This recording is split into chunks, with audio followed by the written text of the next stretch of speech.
प्रतिभा पांडे, आप ग्वालियर से। Is it your first attempt for NTPC? Yes sir. Yes sir. अच्छा अच्छा, तो आप मैकेनिकल इंजीनियर? जी sir. Very good. Gwalior very very important city है मध्य प्रदेश में, इम्पोर्टेंट जिला भी है, डिविजनल हेडक्वार्टर्स भी है। ग्वालियर हिस्टोरिकली बहुत इम्पोर्टेंट है, बताइए ग्वालियर के बारे में। सर ग्वालियर का अपना एक हिस्टोरिकल एंड कल्चरल इम्पोर्टेंस है जो आपने अभी बताया। सर ग्वालियर में जो मेन अट्रैक्शन है वो ग्वालियर फोर्ट है जो अपने मिडाइवल आर्किटेक्चर के लिए फेमस है। उसके अलावा ग्वालियर का जो जय विलास पैलेस है वो भी अपने आर्किटेक्चर के लिए फेमस है। ग्वालियर में सन टेम्पल है और ग्वालियर में कटोरा ताल है, फूलबाग है। टूरिज्म के लिए अभी ग्वालियर एक अच्छी सिटी के रूप में डेवलप हो रहा है after independence. And sir Gwalior का अपना और वो किसका किंगडम है वो? ओके सर, सिंधिया क्लैन का किंगडम है सर। सुनने में आया है कि वहाँ का शैंडलियर्स हैं।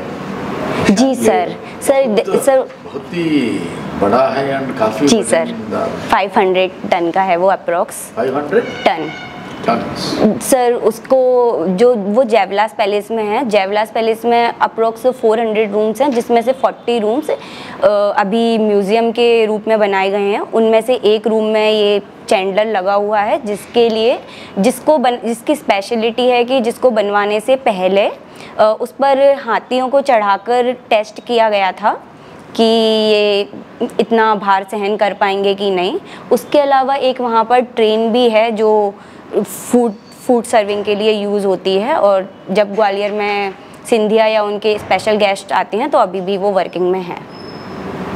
Very good. प्रतिभा, आपने नवयुग चिल्ड्रन स्कूल से स्कूल और इंटरमीडिएट हायर सेकेंडरी? जी सर। नवयुग ग्वालियर है? जी सर। अच्छा, और फिर उसके बाद इंदौर? जी सर। Mechanical engineering? जी sir.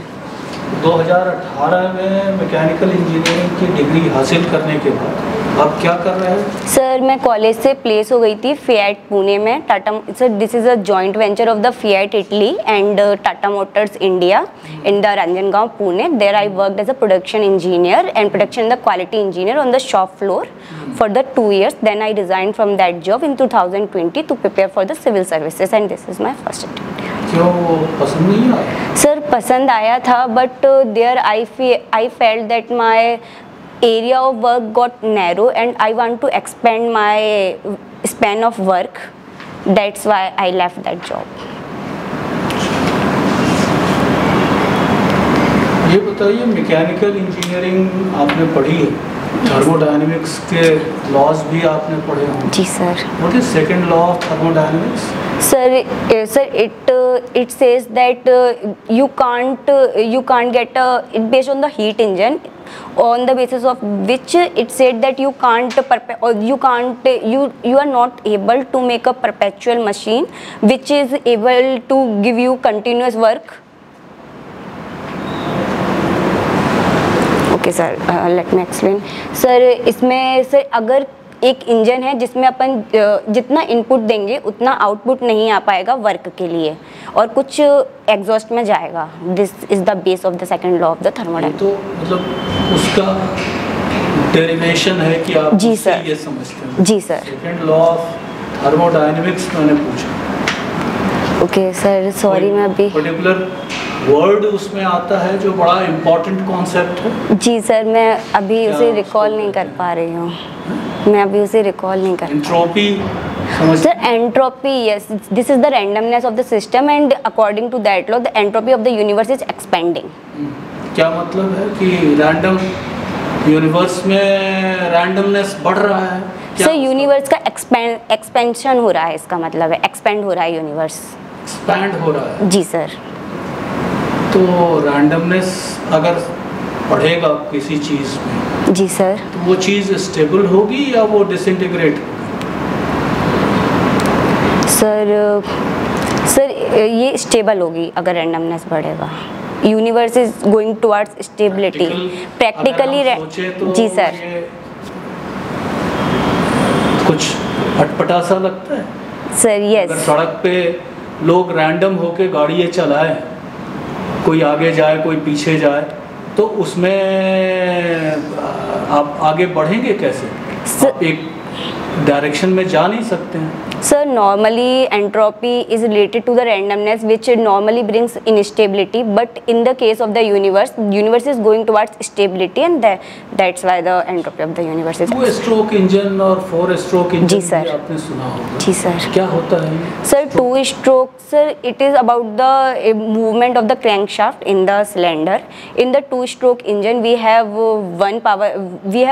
one power stroke, where in one power stroke in the 2 movements, whereas in the 4-stroke engine we have one power stroke in the 4 movements of the crankshaft. One power stroke in 4 movements in the 4-stroke engine. That is the 3rd stroke, power stroke. V6 engine जी sir. सुना होगा? जी क्या sir. होता है V6 sir, engine? this stands for Bharat Stage 6 norms.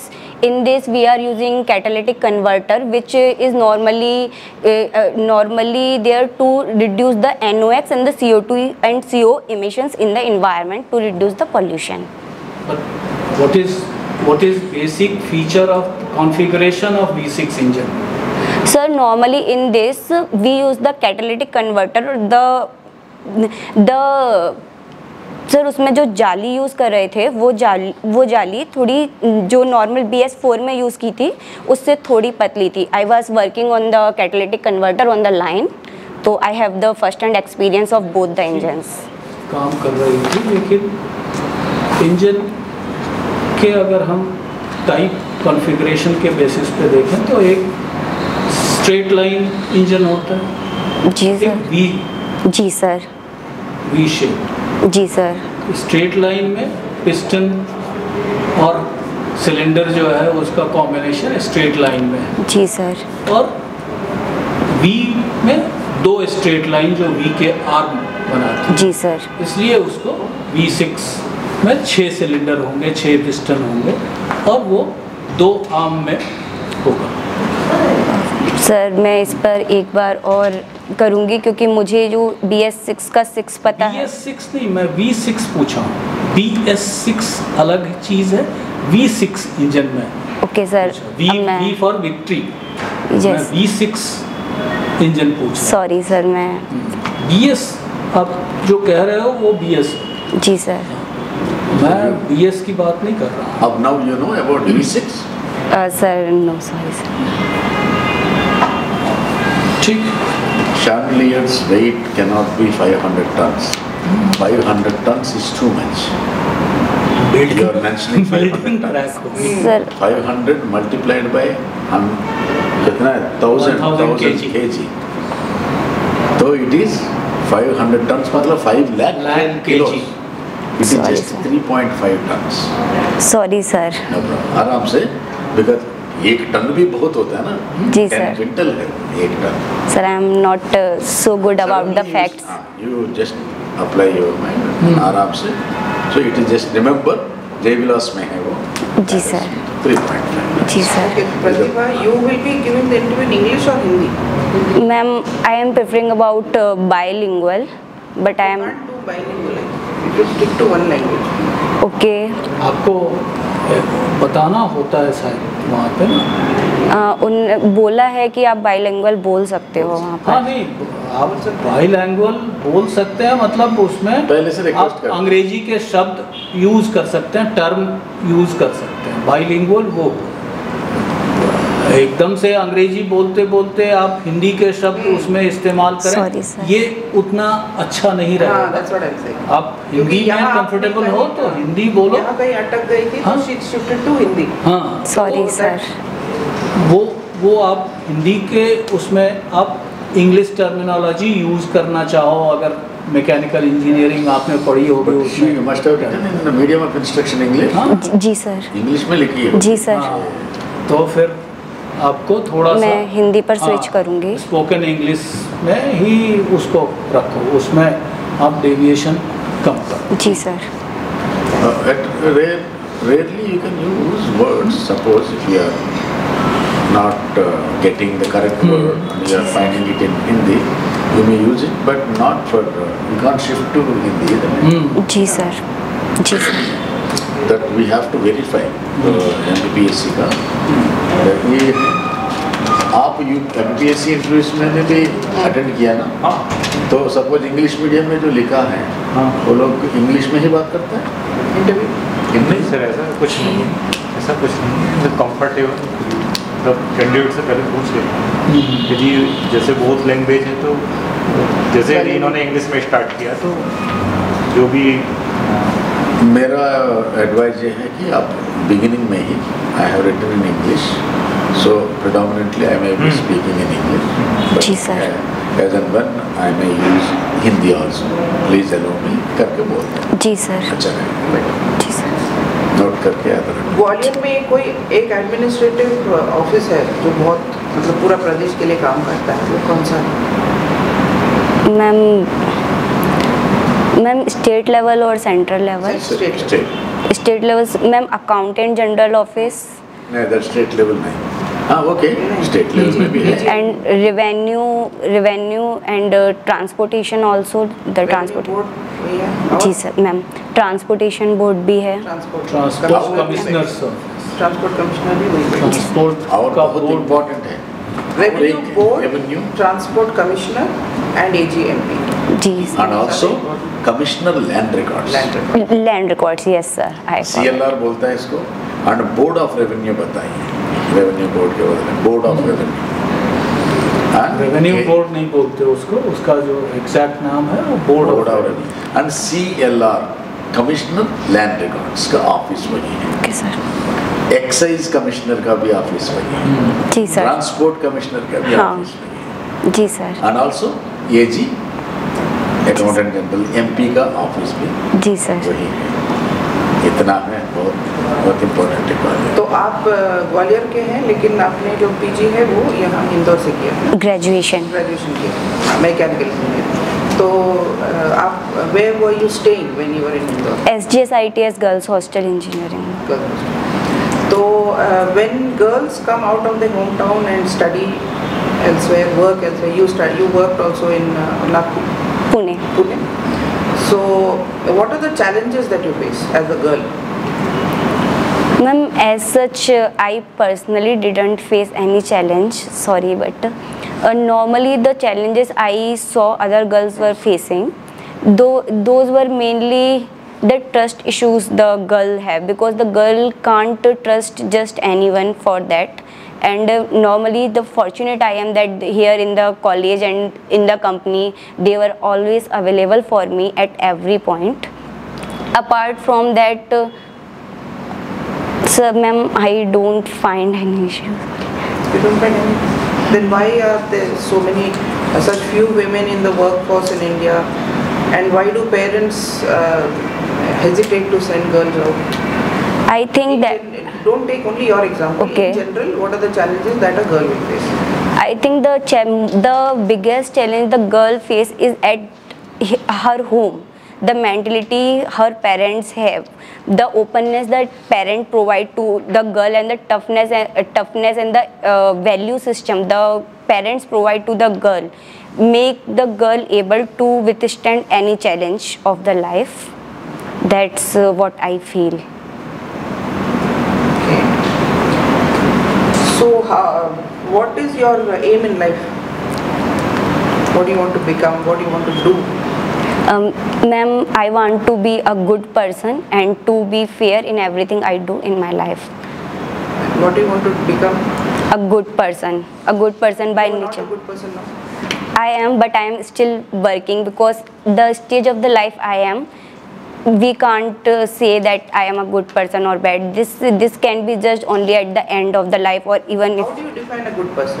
a person who normally don't mislead others, a person who is integrate professionally and personally both, a person who is honest, and a person who always try to help others if the person can.